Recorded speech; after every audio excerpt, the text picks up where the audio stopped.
Okay, we are live on another edition of the Edlow Podcast. You should subscribe if you haven't already. I don't know why you're listening to this if you're not a subscriber, unless you're friends with Dominic Pasos. Hello, Dom. How are you? Yeah, you doing okay? I am good. How are you? Good. I was just commenting that the last time I saw you, you did not have such a It's a great time of the year. yeah. Well, last time I saw you, I didn't see that wonderful mustache you got going on. It's like Pedro from Napoleon Dynamite. Yeah. Trying to grow it out, you know. Yeah. Always liked mustaches. Yeah, well, it's working for you. It's working for you. So tell me, what are you? I haven't seen you. I haven't seen you in a while. What have you been up to? What have you been doing? Working hard. I still work at the nursing home. Okay. My semester at school just ended at Sierra. Mm. And then I'll probably do another semester. And right now, actually, at school, I'm doing which You're doing. Oh, sorry, you broke up there. What you're doing? What? nursing. Oh, okay. All right. Was that? And Sorry. actually working at the old folks home. Okay. There's a lot of nurses there, and I get to talk to them, help them out, and there was one specific time where they like just kind of I was helping out, and one of the residents just told me they were very thankful for my help, and like there's something, it felt really good to help. Okay. So, how long have you been working at the nursing home, and what was it? What is it about working there that you enjoy? Well, it's a little over a year and a half now. Because I started working there like probably like last month of senior year of high school. It was a couple things, because I mean my first job was Jack in the Box, so I really was like, I'll take any job I can get other than this place. So yeah, it was like I worked at Jack in the Box for 3 months. I was like, I gotta get out of here. How long did you work there? At Jack in the Box, Yeah. 3 months. That's it? I felt like it was a Yeah, lot longer because I remember Austin being like, he's working again today. And I'm like, should we go get a bacon ultimate cheeseburger or something? Because I just feel like, yeah. So and 3 it's months funny and then you because bounced. yeah, I was out of there, and it was funny too because Edward got me that job. He was working there, and he worked there first. He's like, you're gonna love it, and he told, they just needed another guy there, because I was like, you lied to me, this sucks. And like it didn't help. It's like the worst Jack in the Box in the area too. I did not like it at all. And I was like, I'm never gonna work fast food again. Yeah, that's funny. You know, when I was that same age, I think I was a junior in high school, my best friend and I both got jobs at McDonald's over on Gibbons in Carmichael, on Fair Oaks Boulevard. And I remember I was there for maybe 6 weeks. And I was like, there is no chance I'm staying here at all. And we just, that 6 weeks, we terrorized that place. Like, he cooked and I was the front desk guy, and we would get one free meal every time we worked. And I remember he just had a goal of trying to stuff as much food into the value meals that he could. So I would order like a 20-piece nugget meal. He'd shove like 37 nuggets in there just to like see what he could do. We messed with everybody the whole time we were there. It was such a joke. And then I got a job at Blockbuster, so I bounced like 6 weeks later. I was like, I'm out of here. I'm never working food again. I know, that's exactly how I felt when I got the nursing home job. I was like, so this is like what an actual job feels like. Yeah. So how did you get the nursing home job? Somebody else from school was just taught. I was in class with her, and she was like, oh yeah, my manager said we're looking for people, and she was like, I work at a nursing home. And immediately, like, my ears perked up. I was like, oh, another place to work at? I mean, get me out of here. And so I applied, and they got back to me in like 2 days. Did the interview, and I guess I did fine. And I was kind of surprised because my only experience was like 3 months at Jack in the Box. They're like, you can take care of these old people, no problem. Exactly. Yeah. So what do you do there? I'm a waiter in the kitchen. Oh, nice. Okay. All right. And you've done that for over a year now. Yeah. So you've been working there over a year now, right? I said you've been working there over a year now? Like a year and a half. Like over a year and a half. Okay. And so that got you kind of parlayed into going into a nursing program. Yeah, you're frozen, dude. You there? Oh, is it back? Oh, it's back. Yeah. Okay. You're back now. So you parlayed Yeah, I hear you, but it's lagging pretty bad. Okay, it's fine. yeah, okay. So you've parlayed your work at the nursing home into trying to get into nursing. How is that going for you? It's fine. Oh, this is bad. Yeah, you're lagging a lot, dude. Can you hear me okay? I can hear you. It keeps like coming in and out. Okay. So let's try again then. Let's see. So you got your nursing Yes. you're in the nursing now. How is that going for you? So since I'm doing it at community college, they're actually very supportive of like nursing careers and medical jobs over there. So my counselor was really helpful. I already have like a I guess like on paper of what classes I need to take. And I just got done with my first semester of those classes. So then I'm just gonna do another semester, and the classes I just took, like I did just fine, like I did great. They were pretty easy in my opinion. But my only thing is that one of my next classes is chemistry, and that is something that I'm not looking forward to. Yeah, well, science is kind of a big deal for nursing, so gonna probably have to get used to that. Mm-hmm. Yeah. Yeah. Let me ask you, when you were I say when you're growing up, you're still growing up, but I mean, in high school, when you were thinking about jobs that you wanted to do, was nursing ever on on the Dominic bingo card of jobs? No, I never consider. I mean, I was like most young guys or kids that were like nursing's a girl's job. Yeah, but I mean, dude, they get paid a lot of money, man. They get paid a lot of money and they do a lot of good work. Yeah. Absolutely. Do you have like a preference? Is there because I know there's a whole bunch of different nurses, right? There's some that work in surgery, some that work in the ER and the trauma unit and all that. Do you prefer to work like in a nursing home, or did you have something else you wanted to try? Well, it's definitely probably at the top, considering I have, experience with the elderly now at this point with what I've had to do there. But I've looked into like being a baby nurse, or like being a surgeon, like assistant, I guess, like nurse. Okay. And has any of those kind of popped up at you at all? Absolutely. I'm still going through my options. Okay. All right, cool. It's interesting watching all of you guys. So as a parent of, Austin's dad, and then you guys all just kind of growing up together, you in particular, but Edward and Ty and all these guys and some of the girls, Maya and Maddie and Michaela and Nasley and all them, and you guys have all just kind of grew up at my house. I was just talking to it was Edward, and I was like, yeah, I just remember there were times where I would come home from work and you and Edward and Ty would just be like hanging out, and I'd go, where's Austin? And he'd be like, I don't know, he left with so and so. You know what I mean? And I'm like, all right, yeah. I guess you guys hungry, or what are we doing? What are we doing here? I guess, and so. But it's been interesting as you guys have been out now. You guys are out of school for like a year and a half. Watching you guys all kind of figured out. Some of you guys had plans, particularly all the kids who were LDS, kind of missions and BYU and all that. And then some of you have kind of tried to figure it out. Tell me, you guys have a really close group of friends. Tell me what it was like to kind of forge your way while everyone else was forging theirs, if that makes sense. Yeah, it was funny because something that I thought about was like you guys are kind of lucky because you have something to do that kind of gives you extra time to think, like going on a mission. Yeah.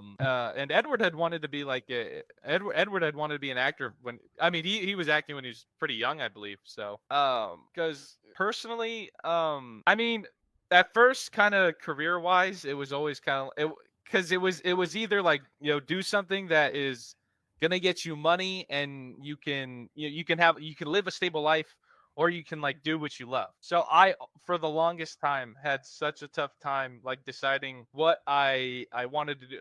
I never really had like a spark or a passion in any sort of career. Because I had things I liked, but because I really like music or movies or something like that. But those aren't things you can just go, apply for a job for.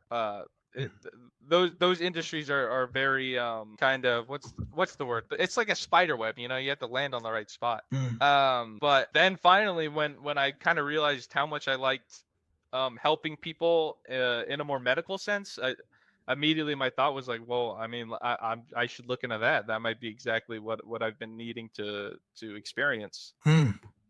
Yeah, it's interesting. First of all, the thing that's so funny is that because I remember when you guys would come over, you would kind of talk like, not really sure what I'm gonna do, and I could tell. It's so funny this being 44 now, looking back.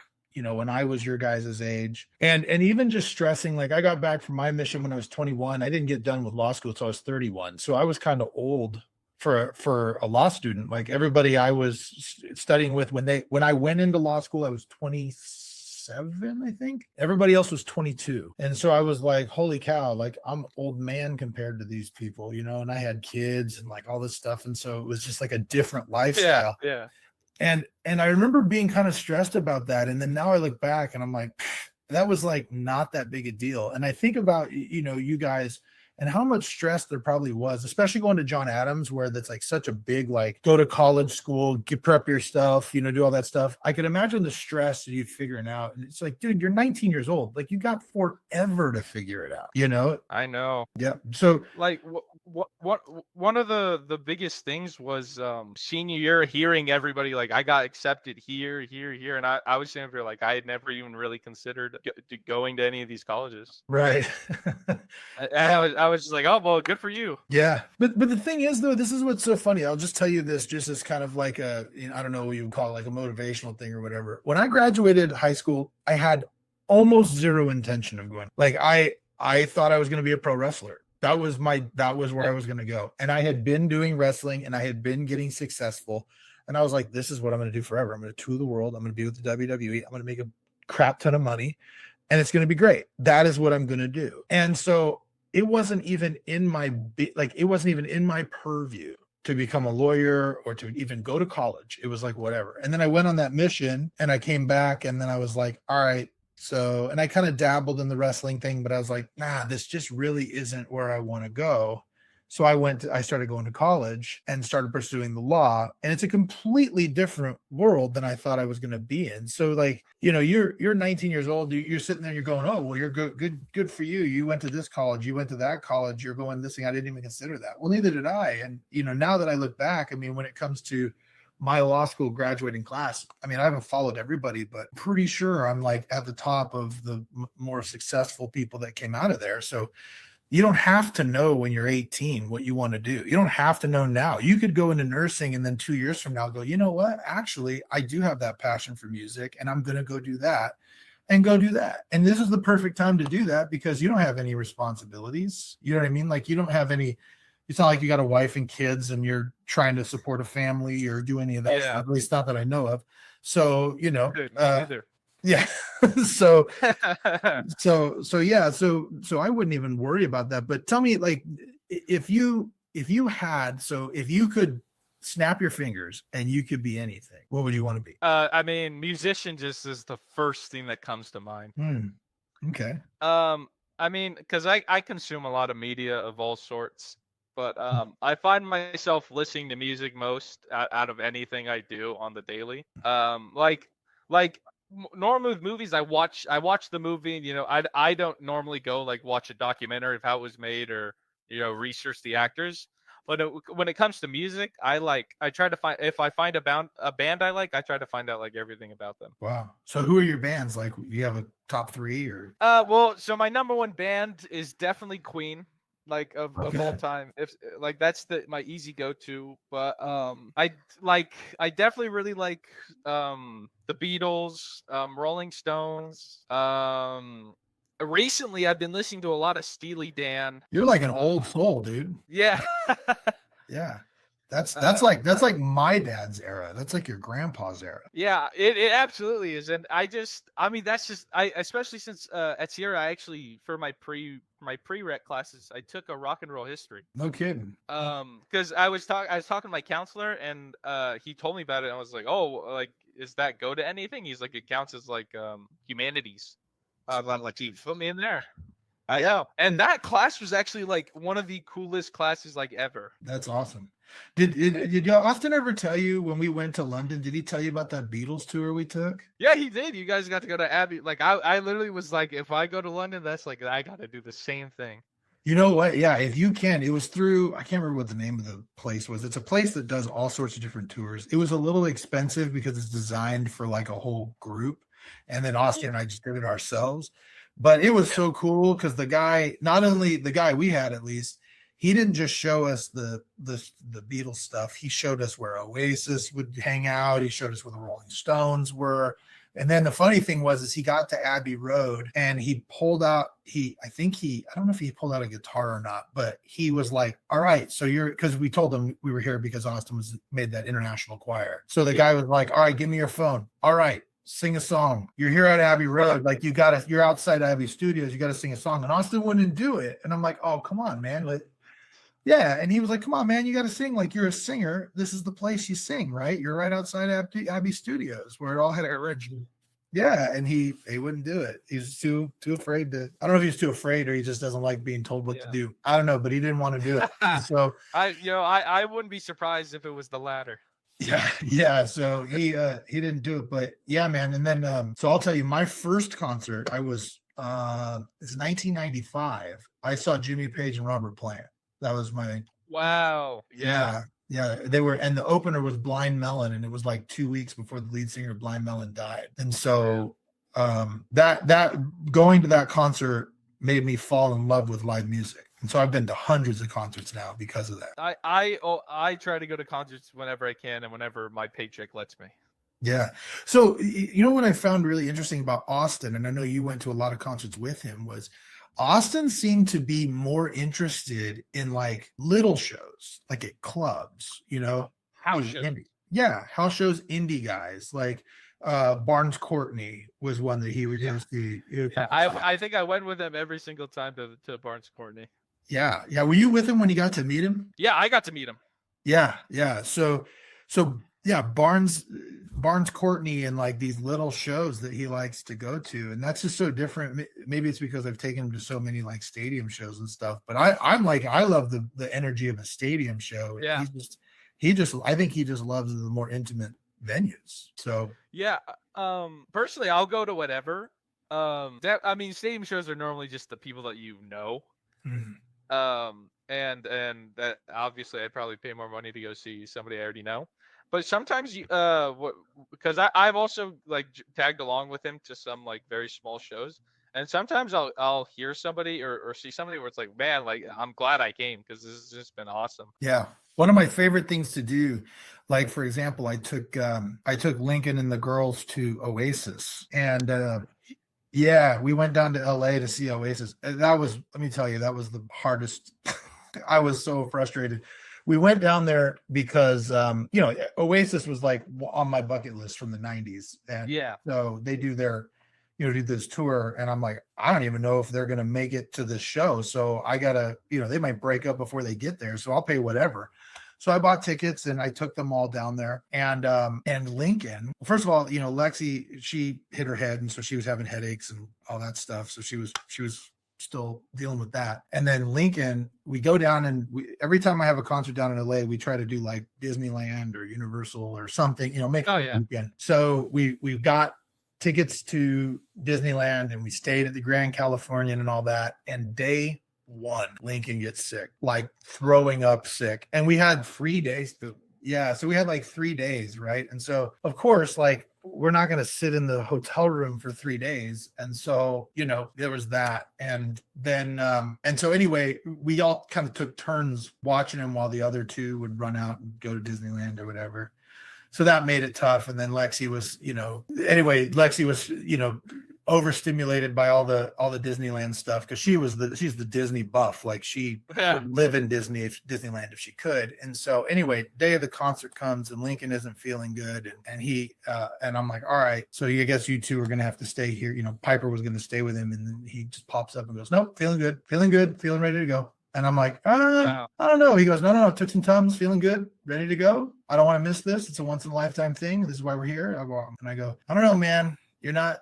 I don't think you're good, and he goes, no, I am. And then everyone was like, all right, we're going. And so we went and so we get there and about halfway through, he just not good. Yaks, and I'm like, knew we shouldn't have done this, Yeah. And so anyway, so then of course, like Piper grabs him and goes, okay, we're going to go back to the truck, so they go and lay in the truck, and he was fine. Like after that, it just was a little too much for him. And then Lexi was like, music was a little too loud for her, so we didn't even get to finish the concert. I didn't get to hear Champagne Supernova or any of that, but it was okay. It was okay because like it was just cool to have my kids there and experience that with my kids. The energy that Oasis put out was awesome. And so Lincoln, we get in the car, he basically said, he's like, if they ever come back, we got to go, period. And all that. And I was like, yeah, man, we'll see. I don't know. I'm hoping they come back in 2026. But the reason I bring up that story is because Cage the Elephant opened for Oasis.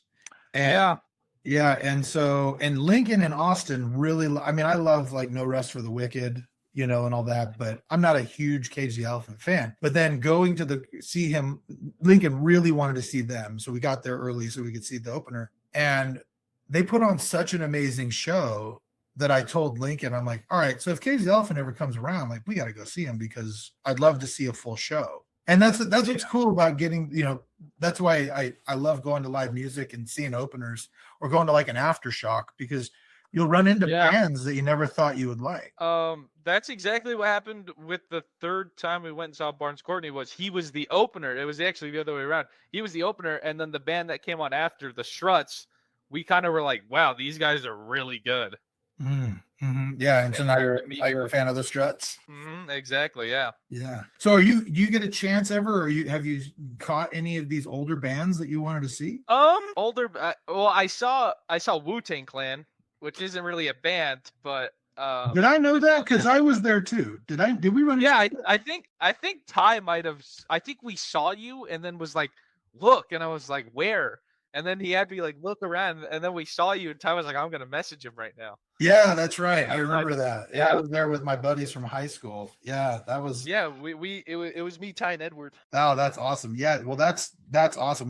When Method Man popped up, like that was the coolest. Yeah. Oh my gosh. And they had some of the like coolest video up on there, and like I guess like in betweens like I had seen. Yeah. Like really cool Titantrons. Yeah, they put on an awesome show. Yeah. That's awesome. Anybody else that you've seen that's kind of from those eras? Foo Fighters. Oh, Foo Fighters. Yeah. How was that? That was like super good. I never even and it's funny because at the time I wasn't even like a huge Foo Fighters fan, but now I definitely am. I only know like kind of their the stuff they were known for, but the concert was super good. Yeah. For those older bands, some of the bands that I've seen that if you get a chance you should see. So I saw the Rolling Stones in 2005, and they were old then. So I don't know how they are, but they just did a tour like last year, I think. Yeah, I don't know how that's possible, because when I saw them back then, I'm like, I'm amazed that Mick Jagger can move like this still, because he's so old, and that was 20 years ago. So and he still like goes crazy on stage too. Yeah. Another one that really impressed me was ZZ Top. If you ever get a chance to see ZZ Top. My dad loves ZZ Top. He sees them every time they're nearby. Yeah, they usually go out with like Leonard Skinner or something like that, so you get to see two cool bands. They're a lot of fun. Another band that's a little bit older that's fun to watch is Foreigner. If you ever get a chance, they're coming to Folsom, doing like a show that's got a whole orchestra. I didn't know. Oh my goodness. Yeah, it's too expensive. I've seen them a bunch of times. The only problem with Foreigner right now is that they there's not a single original left. It's just really? It's a basic cover band, but like Foreigner.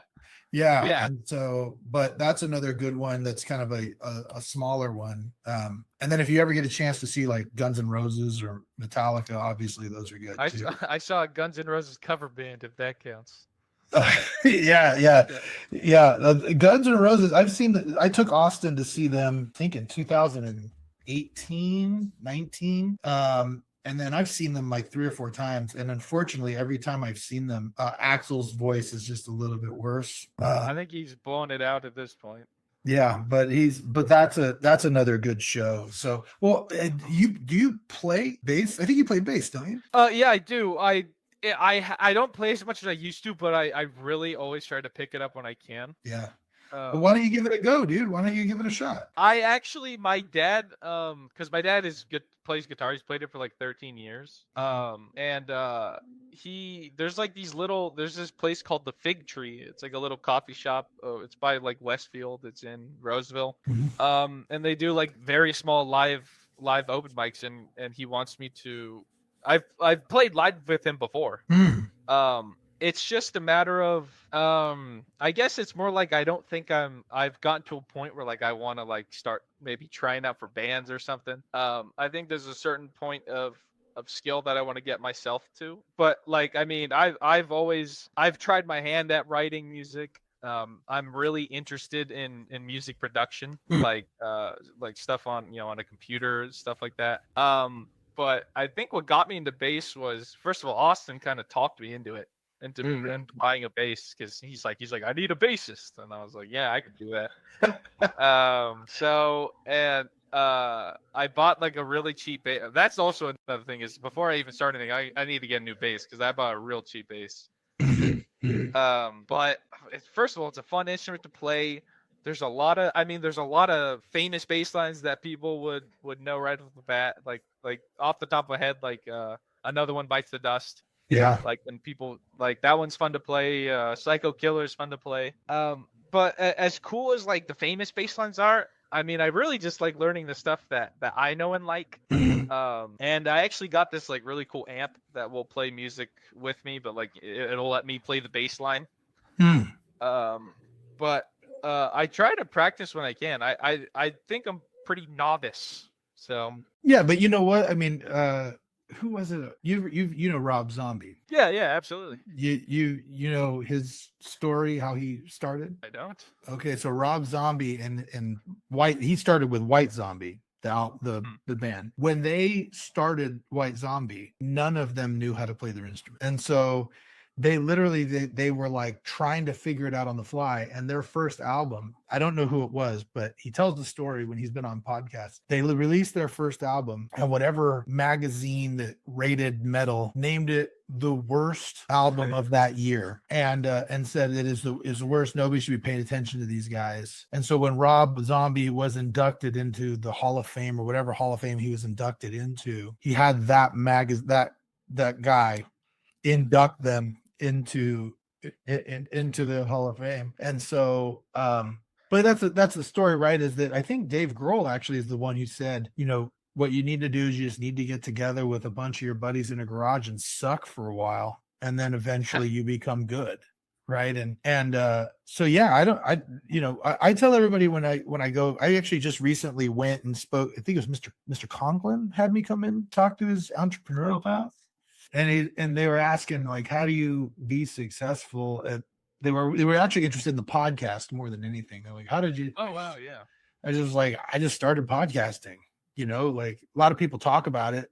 You just got to do it, and maybe you get successful and maybe you don't, but you'll figure it out. And so same thing with you, dude. I mean, you could just join a band and suck for a while, and at the beginning, nobody's paying attention anyway, right? There's only like 20 or 30 people at those gigs, and then you get a following, and then you start. That's how podcasting went. I realized the first 20 or 30 of these, nobody was even listening. You know what I mean? So it's like they if I go back, I don't even listen to them, but if I went back and listened to the first like 10 of my episodes, I'd be like, oh gosh, I got to delete these. You don't want anyone to hear this crap. Yeah. So yeah, man. I mean, you should give that a shot. You had creative outlet and have some fun. Yeah, I mean, it's something I've never fully been like, yeah, I mean, that's out of the question. I can't even do that. Because I mean, when you like something as much as you do, I mean, I can't get music out of my head. Like I'm always like, I gotta be listening to music right now, or like music would sound good while I'm doing this, or like I hear a song that's like, man, I wish I wrote that. I mean, who wouldn't want to, get to do the thing that they have a passion for be successful at it. Well, I'm sure your parents would love me telling you don't go into nursing and go to music, but at the same time though, like I just know, like, dude, you guys are in the perfect spot right now where you're like 19, years old. You don't have a lot of responsibility yet. You don't have people dependent on you necessarily. This is the time where you get the chance to take some risks and have some fun.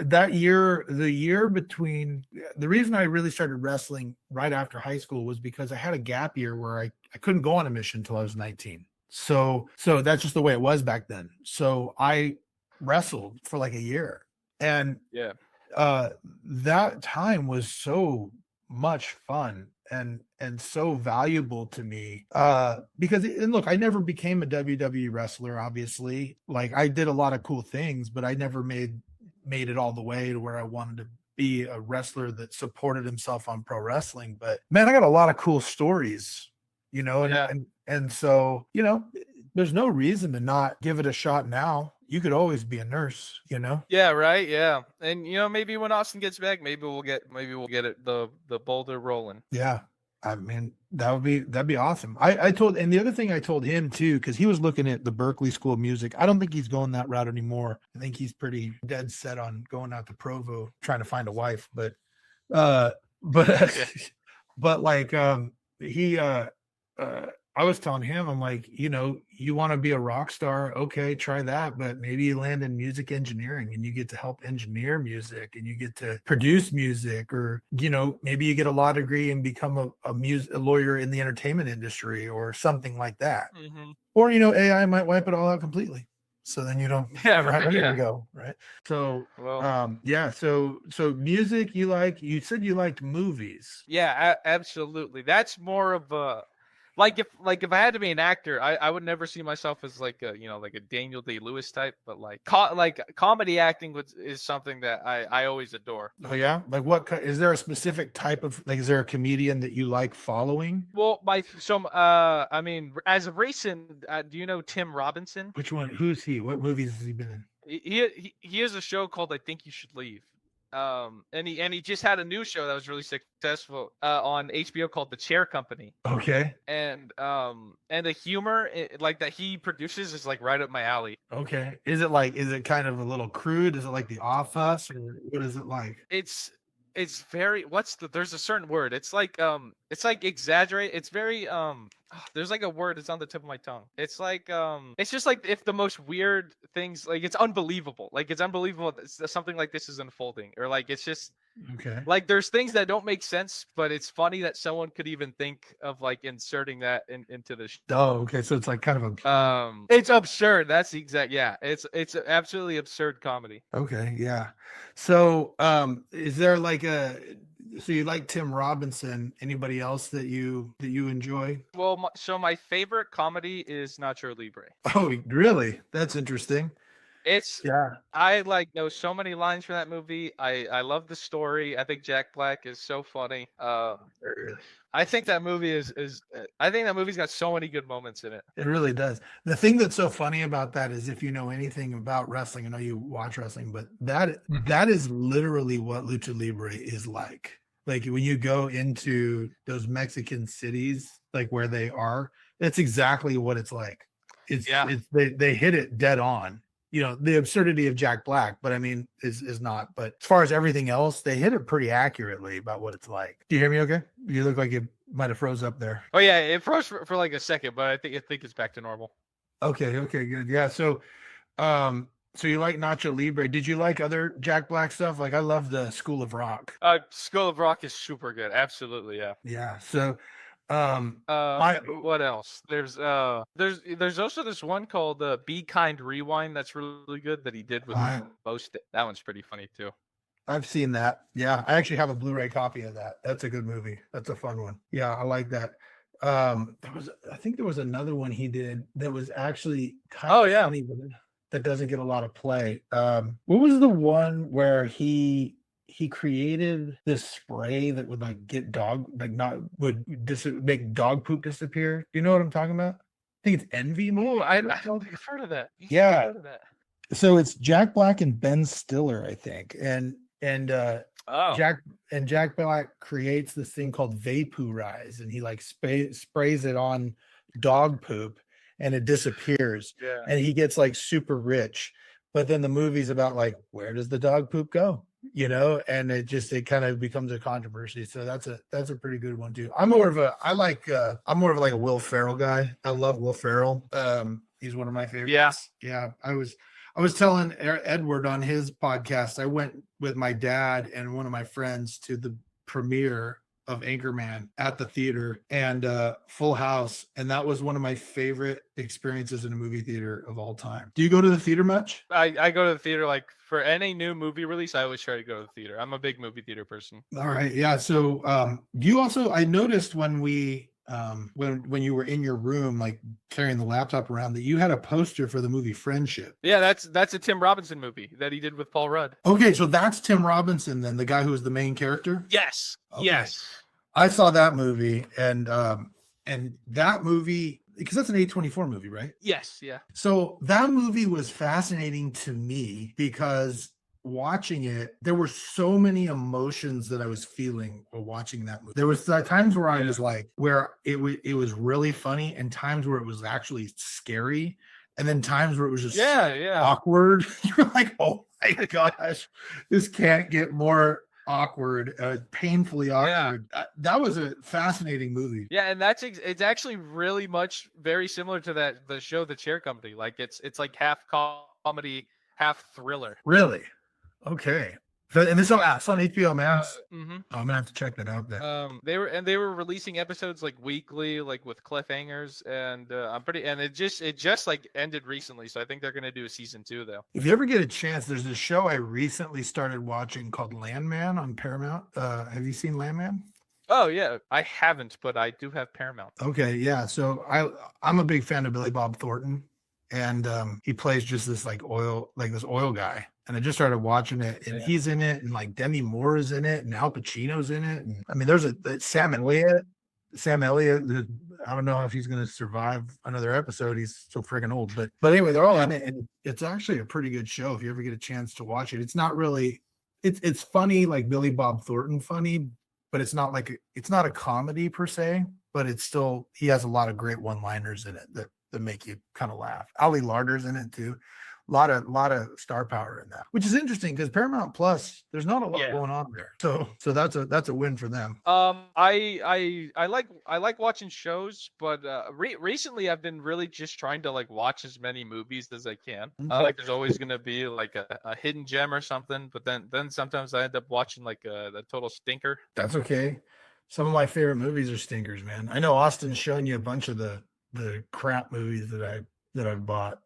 You've seen like evil, what is it, Killer Clowns from Outer Space, and like those types of movies. What was the one, Velocipaster? You guys watched that? Yeah. I watched. I think I watched the both of those on one of my birthdays.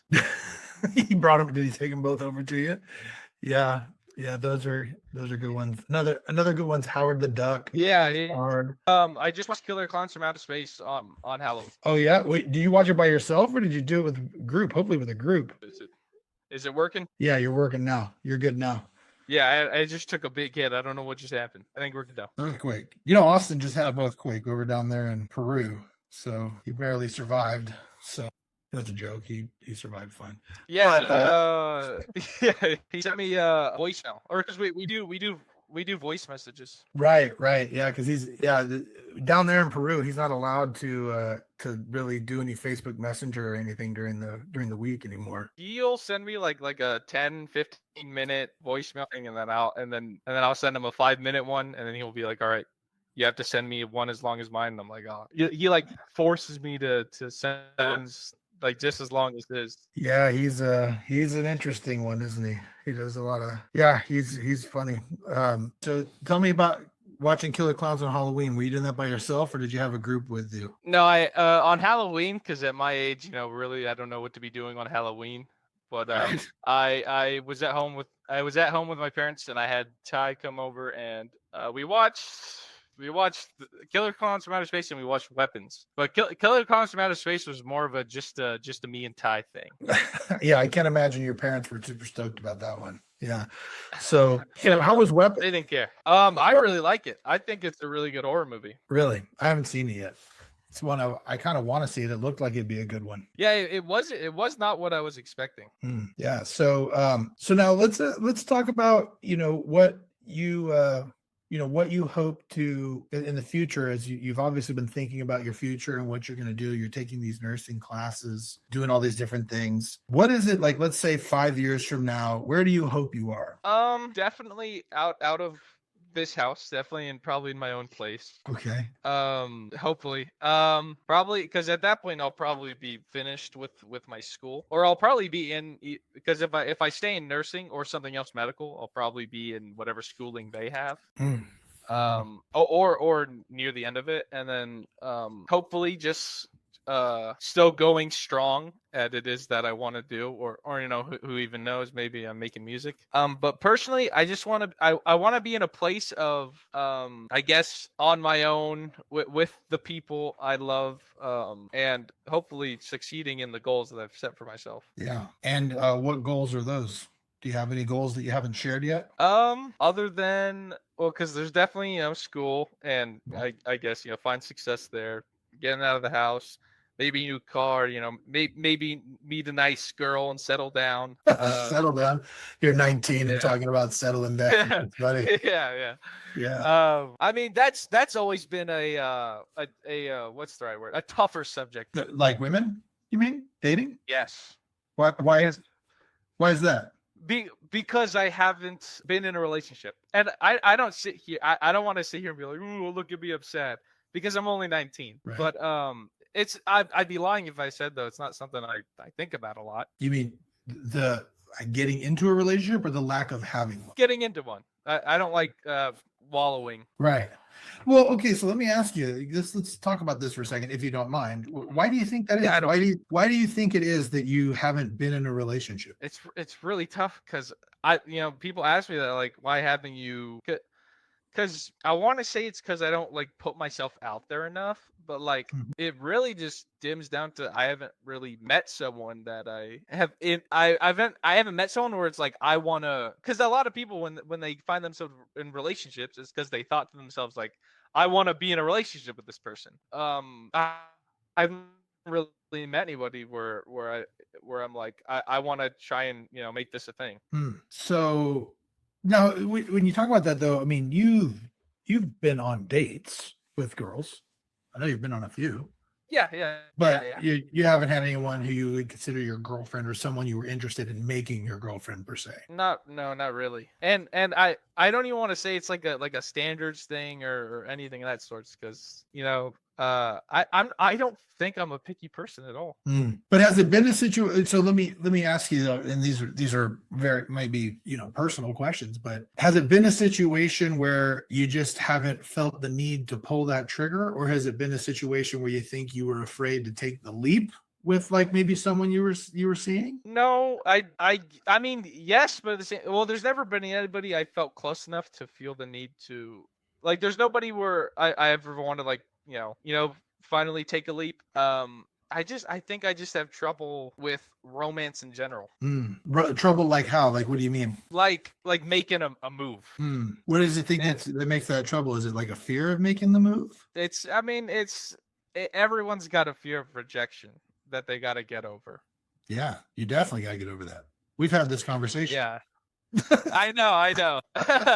and it's not, because it's not, because I don't like really think about it in such a negative way. It's just like, it sucks because when you listen to, because I mean, who knows how many older rock songs or any song in general is about love, or how many romance movies you watch, and a lot of media that you consume is kind of about romance, and then you kind of realize, like, well, I haven't had that. Yeah, but okay, so let me impart some. I mean, hey, I may not be exactly the right person to talk to about this, but like, I wouldn't say necessarily the fact that you didn't have a girlfriend in high school or something as being a bad thing, because listen, like, I had a girl I was really interested in all through high school, and she wrote me every week of my mission, thought I was going to marry her, came back. We dated off and on for about 9 months when I came back, and it did not work out. And when I look back on that, I think about how much emotional capital I spent on that could have been invested in things that were more like, I learned a lot from that, but I think about how much worry there was in that I wish I would have kind of dated around more and kind of like had more opportunities to feel like date a bunch of women to see what I liked and what I didn't. So I don't think being strapped down to one woman at this point when you're 19 is really that big of a deal. But if the reason why you haven't made a romantic leap at all is because of fear, I would say that is the deal that you need to figure out. And the reason for that is I would just tell you, I know there's a lot of people who have fear of rejection. It's the silliest fear in the world. It really is. Because there's how 8 billion people in the world, half of them are women, so 4 billion women in the world. Yeah, there's going to be a few that aren't going to be interested in you, right? There's also going to be a bunch that are. And I know a lot. Like I remember when, you may not remember this, I remember when I took you and Austin and a bunch of you guys out to, like, it was Austin's birthday. We went to, like, I think we went the VR or whatever, and then we went out to dinner. And I remember one of you guys, who will remain nameless, talking about how afraid he was to talk to women. And I remember just being like, if you think about it, dude, and this is I believe this to be true, because I remember asking him, I go, all right, so let's say you're at a dance or you're at a party or whatever, and you look across the room and there's a girl over there. She makes eye contact with you, gives you a little smile. What do you think the worst thing is that could happen in that moment when you're making the decision to go and talk to her? He goes, oh, I think the worst thing would be that she rejects me and I feel terrible. And I was like, that is probably, if you do it enough times and you approach enough women, that is almost certainly going to happen. I think the worst thing that could happen is there's a woman over there, she's actually interested in you, but you're too afraid to go talk to her, and that woman happened to be your soulmate, right? And you missed it because you're a pansy, right? I mean, and like, so if a girl rejects you, like, who cares? Okay, you weren't her cup of tea. That's going to happen. There's women who probably look at you that aren't their cup. They're not your cup of tea, and you'll reject them, and that's just the way it is, right? But the thing is I remember Austin and I, just kind of generally talking about all of you guys, and you came up, and one of the things that was a comment was, everybody loves you. Like you have nobody, like, I don't think there's a person out there doesn't like you, women or men. Like there's no reason why, other than you just didn't find there's a reason why you couldn't. Dude, there's no leagues. There's no leagues. Yeah.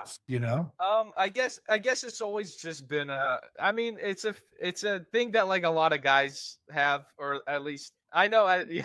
I'm sure you've heard plenty of guys talk about it. What a big contributor, is like social media kind of ignites a fear in a lot of guys. Personally, I guess for me, it's just an uncertainty, because I'm someone who likes to know outcomes and stuff. But it's something that I have always been working towards, and it's something that I'm never gonna give up on, or anything of that sort. I just at one point I think I'm gonna have my my day in the sun. No, the thing is, though, is that, like, this is something that I push on Austin a lot, and that is that dude, if you're just playing it safe, like, dude, you're gonna miss out on a lot of cool stuff. A lot of people my age, when they play it safe and they try to do things, I think that they wish that they would have taken more risks, right? And this is an area where it's easy to take a risk, and it's not like life or death, right? Because I'll tell you, man, like, it's really like it is something that a lot of guys deal with, and I often, whenever I hear this stuff, I tell them, like, dude, there's no leagues. Just look at Hollywood, and look at Billy Bob Thornton was married to Angelina Jolie. You know what I mean? Like, that guy was disgusting. And how many of those do you see where you look at? I don't know how many times I'm walking at a mall or Target or whatever, I just see this hideous dude with this very attractive woman. And it's just because, like, attraction is like fifth on the list for them. Yeah.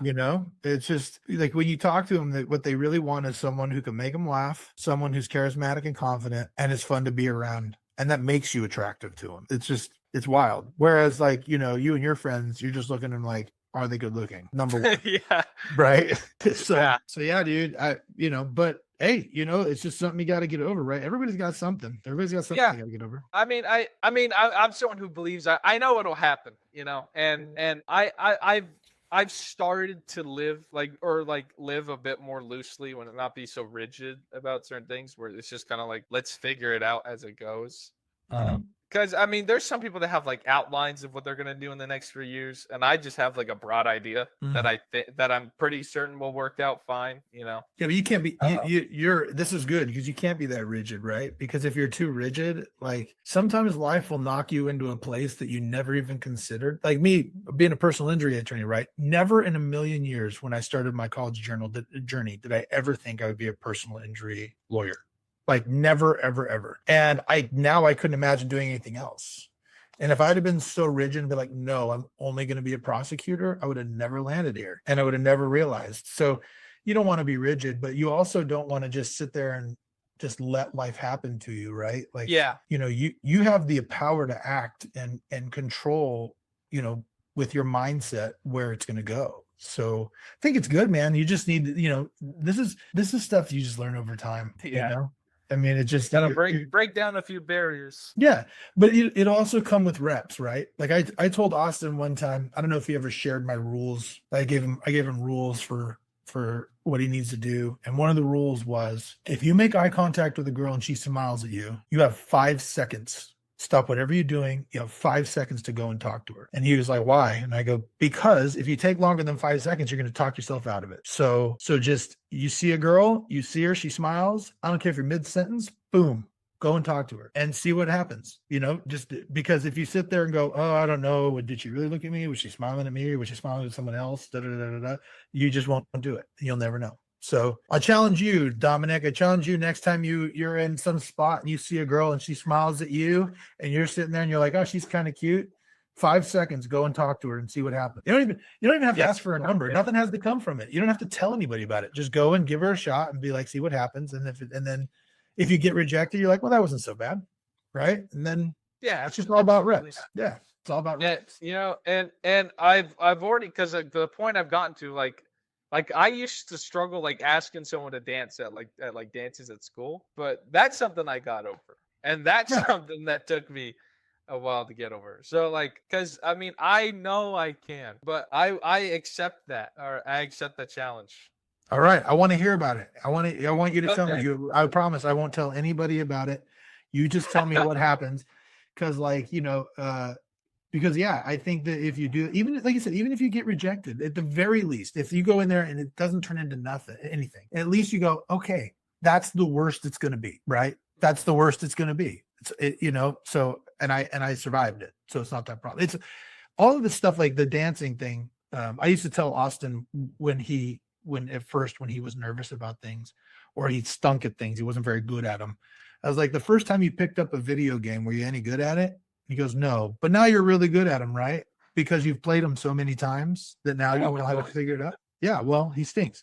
But my point is that it's nervous for you now because you haven't done it very often. But once you've done it a bunch of times, this is one of the benefits of being a missionary. You get rejected so much, you become numb to it. So it's like, you get rejected probably 1 in 100 doors will talk to you. So you're just used to it. But you can get that too, just go in there and ask, and you'll have some successes and you'll have ones that won't. And you'll just be like, yeah, this is how it goes. And then you'll become a monster. And then you'll have all the women, and Ty will be upset at you, and all the other guys will be like, Dom is just killing it in this girls game, and he got over it. So yeah, man. It's fun as a parent, as somebody who watched you guys grow up, because you and Austin kind of became buddies like in middle school, right? 6th grade. Yeah. So it's been so cool to watch. It's been a privilege to watch all you guys grow up and kind of watch you guys take your own steps. My best friends from middle school, I still talk to this day. We've all gone off and we've done other things. We've all done very well for ourselves, and we reminisce and talk about it all the time. And it's kind of fun to be on this end to watch all you guys develop and blossom and have certain struggles, and then have other things that you kind of figure out, and watch where everybody ends up. And I know you're going to end up somewhere good. No question. Well, I am glad to hear that from someone. You're like, I don't hear that from anybody. And it's actually funny because when I first met Austin in 6th grade, we didn't get along. I couldn't imagine. I'm sure at home he was probably a bit of a brat. Yeah, they all are. Yeah. they all got an attorney for a dad. It's impossible. Everything is a fight to the death. So that's how it works. It's same thing with Maya. I remember Austin would come home and complain about how much he hated Maya. You know what I mean? And she hated him, and now, because I remember the first time I saw Maya, it was at Virtus or whatever, and she was kind of like the MC for a minute, and I remember thinking, I'm like, she's really funny, and I remember telling Austin, I'm like, who is that? She's really funny. He's like, oh, that's Maya Wright. I can't stand her. And I'm like, I was like, all right, she seemed like she was pretty cool, and then now they're buddies, now they're best friends, you know what I mean? And so that's really cool. So same thing for I mean, I couldn't be happier where we've gotten. I mean, he's like another brother. Yeah, man. And that's what's going to be cool. The thing that's cool about that is these relationships. Austin wanted to leave John Adams at one point, and yeah, I know. And I remember I had to pull rank on that one. I had to veto that. And he was not happy. And I think now he would say he was grateful that I vetoed that, because especially that senior year, you guys all just fortified as like your group of friends. That would not have happened if he had bailed, and so, now you guys are going to have these relationships for forever, and that's really cool. Like, you guys are going to have someone to rely on and stuff. I call my best friend from middle school. I call him 3 times a week. He actually called while we were on this podcast. Oh, wow. Edward called me. Oh, did he? Yeah. So I had to let that. Yeah. Yeah. So, all right. Well, let's do this. I asked 3 questions. I'm going to ask you the 3 questions I ask everybody. You have so much life experience. These existential questions are going to be so deep. Yeah. Right. Yeah. So the first one, what would you say is your biggest success in life? I mean, I don't want to say like public image is everything, but when people, without me having to ask what they have to think of me, and the things I hear just makes me feel like I've done the stuff that I've read I've wanted to be. Okay. Like, because I'm someone who is also religious. When I read to be nice to people, or when people say to bring others up, or be someone to rely on, be someone people can talk to or do things with, and when people tell me that that's what I am and that's what I've done for them, I mean that's something that sticks with me. That's awesome. How about this? What do you think has been your biggest failure, and what did you learn from it? I mean, I have something that was almost like a really great failure, but I still very much learned from it, just because it was a fail that they kind of let me get by with. At John Adams senior year, because I really was this close to not graduating, if you were aware, but because I mean, history and English and classes weren't a problem, but math was like, I was tanking. I wasn't, and I didn't enjoy math, and it was almost like self-sabotage almost. But when I kind of had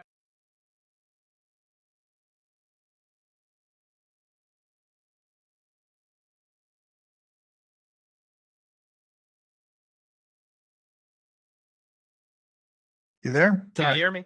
Yeah, I can. Okay, so go back. Let's go back, because it cut off at a really important point. So you were saying you were tanking in math, and then you hated it, you didn't like it, and what happened? It was just kind of like, because when you're at such a low point, because at that was probably like one of my lowest points ever, when I was kind of thinking I've already failed myself, there's a good chance I'm not going to graduate, was that I mean, there really genuinely is always a way out, or a way to look for certain things. I am a huge always look at the bright side. If something goes wrong, I always have to look at what went right. And when I was at that point, it was just kind of, I have to try, or else really all of this was for nothing. And there was a lot of support. I'd say the biggest thing I learned was always look at what you have done right, and that will boost you into trying. Try was the biggest thing I told myself, is you have to try. Yeah, that's such good advice too. I remember telling Austin when he had a struggle with math. Was that Mr. Crow's class by chance? Were you in Mr. Crow's class? I was in Mr. Wilson's. Oh, okay. So Mr. Crow, it's funny, Piper and I actually ran into Mr. Crow at a concert in the Bay Area, which was hilarious. It was the one we went down to San Francisco to see the Tours. And when we're there, and there's 200 people in there, and I didn't recognize him, because he was He was in a different state at the time. And so I'm standing there and he starts talking to me, and he was so funny because he's like, because I was at the bar and I was getting a soda, and he goes, soda, what's your story? And I'm like, I'm religious. And he goes, oh yeah. And I go, yeah, I'm LDS. And he goes, oh, I know a lot of LDS kids. Where are you from? I'm like, I'm from Sacramento. And he goes, no kidding. I'm in Lincoln. I work at a school in Lincoln. And I go, well, that's interesting. I'm the PSO president over at John Adams. He goes, what? And then he tells me he's Mr. Crow, and I'm like, oh yeah, I remember. We've talked a bunch of times, dude. What's going on? And so Piper went and said hi to him and all that, and it was just kind of fun. But I remember Mr. Crow, Austin, having the same thing. He was complaining about math. He was having a terrible grade in math, and I told him, I'm like, dude, I don't care if you get an F as long as you give 100% to that F, and so I think that gave, he buckled down and he was able to ace the final. And so, yeah, I mean, dude, this life, look, math sucks, right? There's things you're good at, there's things you don't, there's things you do, and there's things you don't, there's things that you're good at, there's things that you're not. You just got to give it 100% to everything. And if you fail, at least you failed trying. Right. Mm-hmm. That actually reminds me of what my mom told me. This is another thing when I failed my first license test. What she really like kind of kept me going, because what she always told me was just like, if you fail, you'll do it again. Well, we'll go back at it. You'll do it again. Mm-hmm. And that was just something that I really like always thought about whenever I was doing something that I might have messed up at. Was like, okay, well, I'm gonna get up. I'm gonna do it again. Yeah. And that's the way it's supposed to be, man. No failure is truly a failure if you learn from it. Mm-hmm. So I've had some big successes and I've had some big failures, and every one of those failures I've learned something new, and it's made me a better person. So that's good. So, all right, last question. One day, long time down the road, you're going to pass away. And when you do, there's going to be a funeral and a eulogy. What is the one thing you hope somebody says about you in your eulogy? Probably that, if I had to think, that I cared about, I guess, everything that I did, mm-hmm. that that nothing was for no reason, or that, everything had a purpose and that it mattered. And that, really, that's the biggest thing, is that I really, lived a life for what it is, and that I cared. Yeah, man, I think that's awesome. And I'll just tell you, dude, the one thing I would say to you as someone who, has watched you grow up, is that, you when you get to be my age, you realize how fast it really goes. Like, if you think about it, a year to you when you're 18, 19 is only like 5% of it's like 5% of your whole life, right? When you're 44, a year goes by like crazy. I mean, I blows my mind that Austin's been gone for 7 months already. I mean, it's just nuts, and it flies. And so, what I would tell you is, as I get to this part where I'm starting to look at it and go, I'm on the downhill slide now, is that you want to be able to say, which is exactly what you said, which is that you did everything that you wanted to do, and everything you did was meaningful to yourself or somebody. Because if you just float, one day you're going to look back and you're just going to see 20 years pass by. I have a friend who, single guy, and just kind of floated, and the difference in maturity level, and the difference in pride, and the difference in memories, so different. And so, just make sure, like, I think it's great that, like, nursing is something you're doing because it's meaningful and you want to give service to people. That's going to have an effect. If you play music and you do that, so, your art affects somebody in a positive way. So, proud of you for being so interested in figuring out, what's meaningful to you, and going for it. Well, for those of you who've listened, I appreciate you listening. Dom, if somebody ever wants to follow your journey, how do they find you? Well, on Instagram, I am at Big Bomb Dom, which is one of the best monikers that I've come up with. Or actually, that Ty came up with. He came up with that for me when I got Instagram. But Big Bomb Dom, give a follow. I love when people interact with me or ask me things. An open book. Yeah, I can tell that here. This is, I think, the most meaningful conversation I've ever had with you. Of course, that's because Austin was always around screwing around and making fun of everything. So yeah, we couldn't really do that. But well, I'm glad we could have this conversation. Yeah, it's been great. Well, listen, I told Edward the same thing, and that is one of the things that's cool about these podcasts is they're around forever. And what I hope is that you guys continue on in your journeys. And a few years from now, if I'm still podcasting and doing those things and still interested in doing that we have another interview and we talk about where you've gone. And then my hope is, like I did with Austin, I did the interview when he literally the day he was leaving for his mission. And I'm hoping the day he comes back, we can have another interview so that when he has kids, they can see the difference. And, hopefully YouTube will be around forever. So when you eventually find that person and you have kids and all that, they can go back and they can see their dad when he was trying to figure it out and what was meaningful to him when he was 18, 19. Because I wish I had something, I wish my kids could see something. So anyhow, well, right on. Well, everybody who's listening, subscribe. We got a bunch of other stuff coming up. We just had Vince Russo on a few weeks ago. We got a couple other wrestlers that are coming up down the pipe. I have a couple that are in the can. And Ice-T snubbed me. He wanted a bunch of money. I almost had Ice-T come on, and then he wanted a ton of money, and I'm like, yeah, I'm not doing that. So, but anyhow,